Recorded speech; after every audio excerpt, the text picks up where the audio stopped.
should be happening, but I am a big defender of the Second Amendment. I actually want to have the right to shoot back. When the KKK comes and burns it across on my lawn, they're about to have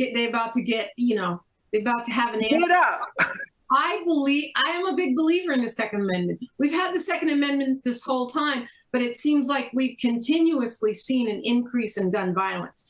And so I don't know that just changing the Second Amendment is the answer. And I definitely don't think trying children as adults is the answer, because children are not adults. What we've got to deal with, I believe, is this cultural norm that says that solving things is done through violence. We do it in our foreign policy. We do it in our intimate relationships, which is why there's so much domestic violence. We do it in our entertainment. And apparently we do it now when somebody rolls a ball into our yard. That's a mindset. And I think that is really the major problem. Yeah. Okay, I hear you, Dominique. Let me just say this. I hear you about this mindset. That's a lot harder, though, to change. In law school, they always talk about, we can change the laws. We can't always change the hearts and minds of people. And I think there's no disagreement that we are angry people and that we're resorting to violence when there are other ways to resolve conflict.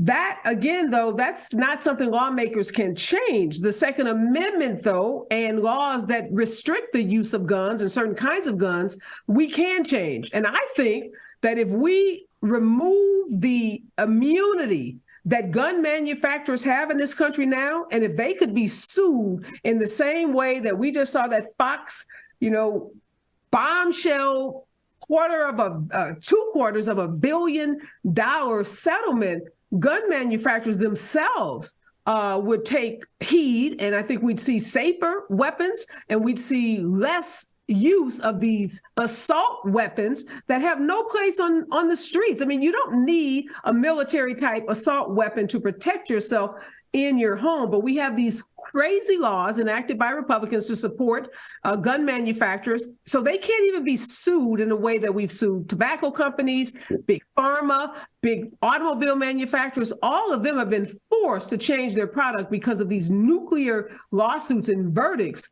that have led to more consumer protection.